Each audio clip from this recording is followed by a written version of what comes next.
এটা অত্যন্ত ব্যয়বহুল, এটা স্থাপন অত্যন্ত ব্যয়বহুল। উন্নত বিশ্বে, উন্নত দেশে এটা প্রচুর।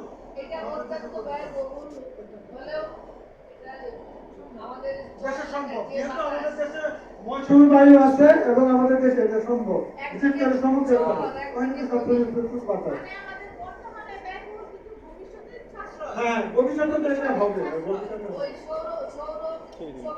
আমি শুধু দিয়ে দেবো, আছে আমার কাছে। আমি দিয়ে দেবো। আচ্ছা, সমস্যা নেই, দিব আমি। না, আপনি সৌরশক্তি দিয়ে দেন, ওটা হচ্ছে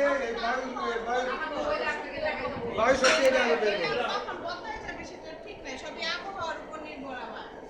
সৌরশক্তি বায়ু শক্তি সবই আমার আবহাওয়ার নির্ভর। সূর্যের উপরে আপনার এখানে চ্যালেঞ্জগুলো আসে না। চ্যালেঞ্জগুলো আসে না, আমাদের চ্যালেঞ্জগুলো কথা বলা হয়। কি ধরনের যেটা পাই, আমরা হচ্ছে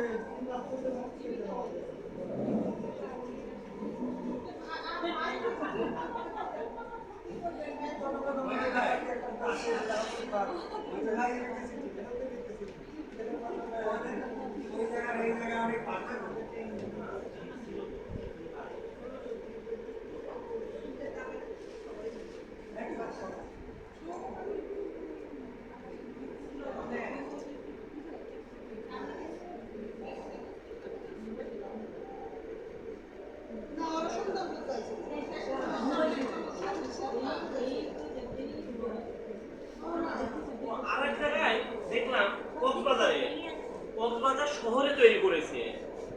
এটাকে বলা হয় হচ্ছে খুরুশকুল নামে একটা ইউনিয়ন আছে, একদম কক্সবাজার শহরের পাশে।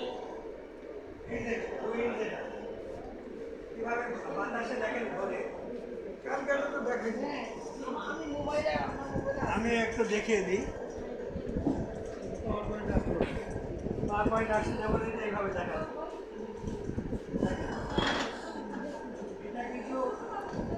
এটা কিন্তু কোনো বিদ্যুৎ সংযোগ নাই, কিছু নেই, এখান থেকে বিদ্যুৎ উৎপাদন হচ্ছে। আস্তে আস্তে এটা ঘুরতেই থাকে, আস্তে করে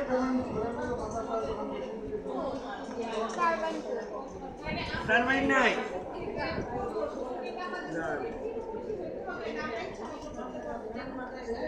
যেখানে বায়ুর প্রবাহটা বেশি, নদীর সমুদ্রের পাড়ে থাকার জায়গা আছে, এটা আপনি দেখতে পাচ্ছেন নাকি? এই টারবাইনটা ভাইয়া, আমাদের মানে টারবাইনটা স্থাপনের ক্ষেত্রে সবসময় নদী সম্পর্কিত হইতে হবে, মানে বাতাস যেহেতু আসে। আচ্ছা, এটা বলছি তারপর এই যে বলে নদী সমুদ্রের সাথে